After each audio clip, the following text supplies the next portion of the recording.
Mô hình nuôi lương mới. Mến chào các bạn. Thì hôm nay mình chia sẻ với các bạn một cái video như thế này ha.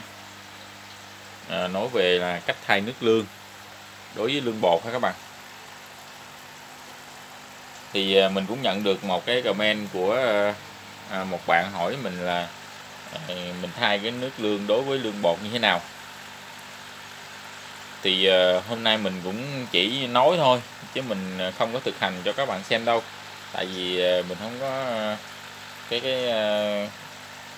tại một tay mình cầm cái điện thoại rồi, cho nên mình không có mà thay được cho các bạn xem. Nhưng mà mình sẽ hướng dẫn chia sẻ với các bạn cách thay. Thì mình cũng xem nhiều video clip rồi nhưng mà cũng không thấy được cái video nào mà chia sẻ về vấn đề thay nước lương đối với lương bột này cả. Chỉ thay nước lương đối với những lương nó khoảng cỡ này, cỡ này hoặc là to hơn. Đấy, ví dụ như là ở trong cái thao của mình này các bạn coi cái lương này nè, nó to thế này nè, đây nó to rồi, cho nên là cái quá trình thay nước đối với những con lương như thế này đó thì các bạn biết không, nó rất là dễ luôn nha, rất là dễ ha các bạn. Vậy thì mình sẽ không giới thiệu với các bạn, không chia sẻ với các bạn cái cách thay nước lương đối với con lương bự như thế này hoặc là con lương nhỏ như thế này, mà mình chia sẻ với các bạn là cách thay nước đối với trứng đang ấp và đối với con lương bột mới vừa nở và con lương bột đã nở xong. Đây, ví dụ như các bạn xem cái thao này là con lương bột này nở là tới 99% rồi các bạn, hình như là nở hết luôn rồi, không còn một con nào mà chưa nở cả. Như vậy thì cái cách thay nước của mình sẽ chia sẻ với các bạn là cách thay nước đối với cái con lương mới vừa nở này nè, mới vừa nở xong, và cái con lương đang nở ha, và cái lương đang ấp. Thì do hai cái loại lương bự kia đó mà nó nở xong rồi, nó hơi to thì mình thay nước rất là dễ rồi các bạn.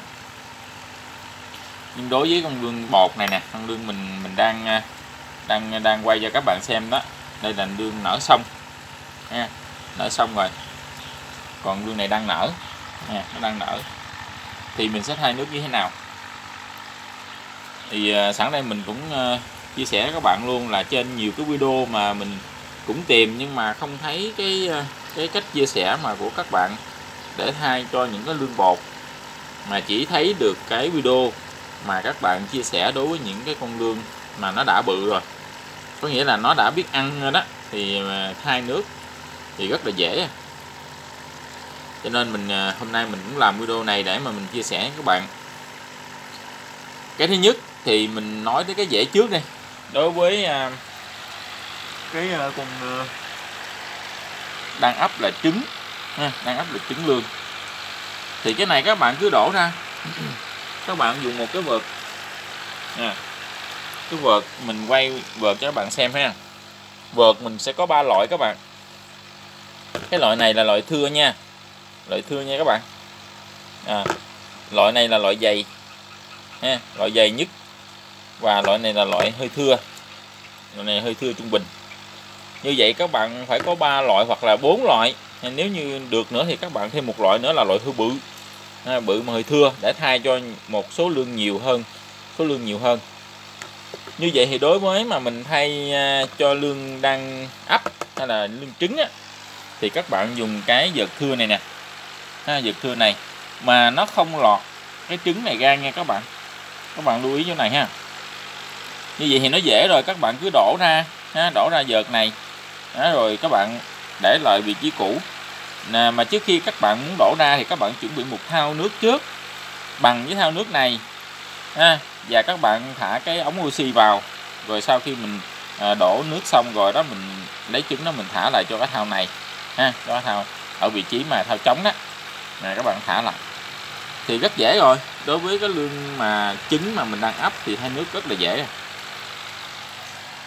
Đối với cái con lương nở một mớ và một mớ chưa nở. Như vậy thì các bạn biết là hiện nay là cái vỏ trứng của những cái con lươn này nó rất là mỏng rồi. Các bạn thấy ha, lúc mà các bạn mới ấp á, là trứng nó nhỏ thôi. Nhưng mà khi mà các bạn ấp gần nở, trứng nó to hơn nha các bạn. Nó có một cái diện tích nó phì ra bự hơn so với cái trứng mà các bạn đang ấp. Đấy. Với một cái lý do là tại vì cái con lươn nó ở trong cái trứng đó nó đang sắp sửa nở rồi, cho nên nó giãy giụa và làm cho cái độ vỏ của trứng đó nó căng ra nha các bạn. Cho nên đối với những con lươn như thế này nè, là cái vỏ trứng của nó bây giờ rất là mỏng. Như vậy nếu mà các bạn thay nước mà các bạn sử dụng cái vợt này mà các bạn đổ vô thì các bạn biết là nó sẽ xảy ra hiện tượng gì nè. Các bạn, xảy ra hiện tượng gì? Các bạn thấy là khi mà các bạn đổ vô là cái thứ nhất là trọng lượng của trứng này nó sẽ đè lên nha. Cái thứ hai là cái sức nước mà các bạn đổ xuống đó, là nó đè lên cái lượng trứng. Như vậy thì lúc này nó sẽ làm cho cái vỏ trứng của cái trứng mà sắp sửa nở này nè, nó vỡ ra.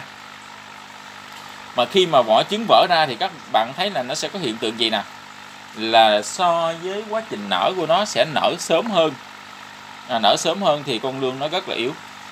Đây các bạn, nó rất là yếu. Cho nên các bạn tránh tuyệt đối, và thậm chí đó có một số con là nó sẽ bị chết luôn á. Tại vì nó chưa đến cái ngày nở mà các bạn đè xuống. Tất nhiên là mình đổ cái lượng trứng này nè vô cái vợt này, rồi nó sẽ đè sức nặng của rồi trứng, rồi sức nước nó sẽ đè lên trên trứng sắp sửa nở này nè, nó sẽ làm vỡ cái trứng này. Mà khi trứng này vỡ ra thì coi như có một số con thì nó còn sống, có một số con thì nó nở sớm, có một số con thì nó bị bể cái bụng chết luôn. Như vậy thì cái lượng hao hụt của các bạn nó sẽ tăng lên. Thật ra các bạn biết là trong tỷ lệ mình ấp đó là nó sẽ có hao nha các bạn, chứ không phải là nó sống 100% đâu. Các bạn đừng nói là nó sống 100%. Nó sẽ có trường hợp hao. Ví dụ như bây giờ các bạn thấy nó nở ra nè, một khi mà các bạn xử lý không được, không kịp xử lý thuốc hoặc là các bạn thay nước mà như mình nói nãy đó, thì các bạn sẽ thấy tỷ lệ của nó hao lên rất là nhiều. Đó. Cho nên là cái này mình chia sẻ thật lòng với các bạn luôn, là nếu như đối với trường hợp này các bạn sẽ đổ nước chỉ đổ nước ra thôi. Có nghĩa là mình chắc lấy cái nước này ra, mình chừa cái trứng này lại ha các bạn. Rồi các bạn sẽ lấy nó còn khoảng 1% nước thôi các bạn. Tất nhiên là còn trứng và một ít nước. Như vậy thì người ta hỏi mình là vậy chứ các bạn thay như vậy đó, nếu mà mình thay vậy là có hết cặn không?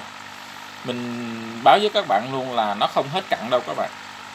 Như vậy thì cái tỷ lệ mà so với các bạn chắc cái lượng nước này ra với tỷ lệ nước còn lại là nó còn rất là ít.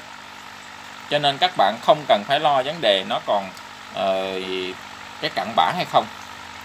Rồi sau khi các bạn đã thay nước xong, các bạn bỏ vào một cái thau mới thì các bạn lúc đó các bạn dùng một cái vợt nữa, là cái vợt dày này đây. Vợt dày này để làm gì các bạn?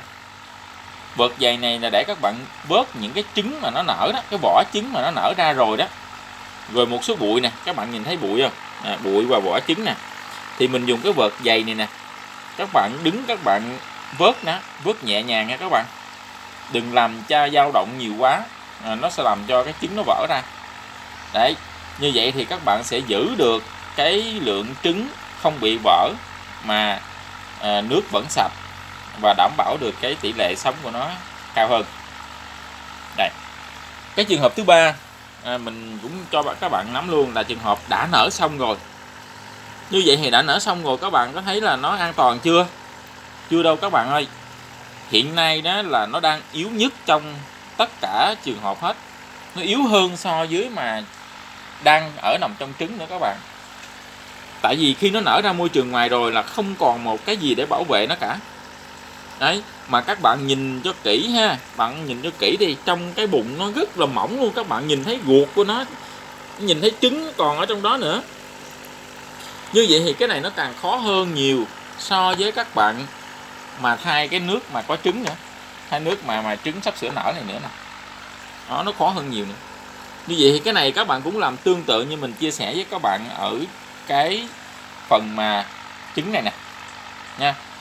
Nhưng mà các bạn phải kỹ hơn nữa là các bạn tuyệt đối không được đổ nó ra trong một cái vợt.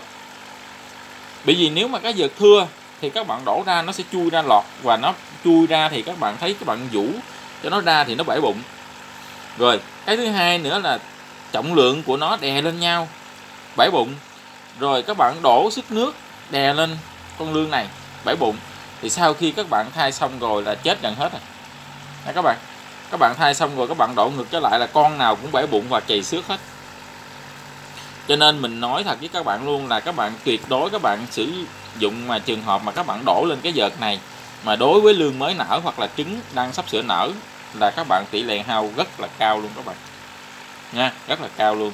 Cho nên các bạn đừng bao giờ mà các bạn thay kiểu đó. Mình cũng thấy một số bạn ở trên hệ thống mạng đó, người ta chia sẻ bằng cách thay nước lương bằng cách là gì?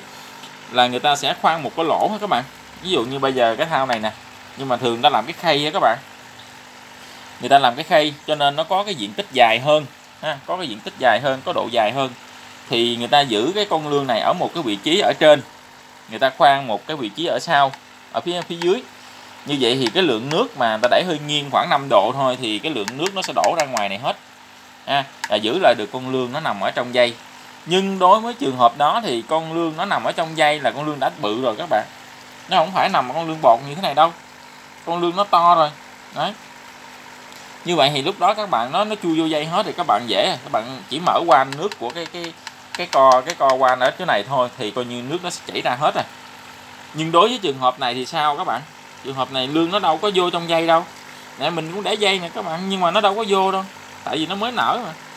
Nó chỉ ngồi lên nó thở rồi nó lặn xuống nó nằm đó thôi, nằm đợi 3-4 ngày nó khỏe, nó hít nõn hoàng trong cái bụng nó xong thì nó bắt đầu nó mới lội được.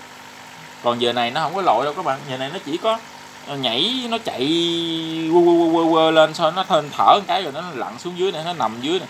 Nó nằm nó đợi khi nào nõn hoàng tiêu hết trong bụng nó thì lúc đó là bắt đầu nó mới gì?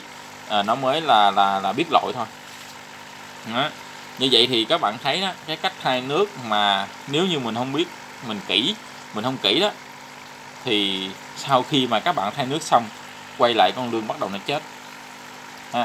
Nó chết rồi các bạn suy nghĩ không biết tại sao mà nó chết vậy. Đó, mình cho các bạn biết luôn là đó là trường hợp các bạn thay nước nó bị chày xước. Cái thứ hai nữa là bể cái bụng nó. Cái thứ ba nữa đối với lượng trứng thì nó bể vỏ trứng ra. Lúc mà các bạn thay nước xong mà đối với trứng sắp sửa nở đó ha, các bạn thay nước xong rồi nó nở nhóc luôn. Nó nở là lý do gì? Các bạn đã phá vỡ cái vỏ bên ngoài của trứng rồi. Nó nở ra rất là nhiều luôn. Cho nên đó, các bạn thấy nó nở nhiều các bạn mừng, nhưng không phải đâu, nó nở non đó các bạn. Nó nở non đó. Nó nở mà cái bụng nó còn bự thiệt bự đó ha, là các bạn thấy đó là trường hợp con lương nở non. Còn mà các bạn thấy con lương nở ra mà cái bụng nó hơi nhỏ, nó thon ha, nó không có chứa một cái bụng bự ở trong cái phía sau của cái phần với cái hậu môn của nó đó, thì đó là trường hợp con lương nó nở đúng ngày ha, là đúng ngày và đúng thời gian. Thì cái tỷ lệ của mấy con đó nó rất là mạnh luôn, nó sống rất là cao đó các bạn. Mình chia sẻ với các bạn vậy, mong rằng các bạn thấy hữu ích. Mặc dù mình biết là còn một số bạn có cách thay nước hay hơn mình nha, nhưng mà các bạn có hay hơn thì các bạn chia sẻ để mình học hỏi và mình trao đổi kinh nghiệm với nhau trên cái quá trình mình chăn nuôi. Mình rất mong được điều đó. Và mình cũng hẹn gặp lại các bạn ở video sau. Nếu các bạn thấy hữu ích thì các bạn nhớ like, rồi đăng ký, chia sẻ kênh của mình. Cảm ơn các bạn đã quan tâm và theo dõi. Hẹn các bạn video sau mình chia sẻ nhiều hơn.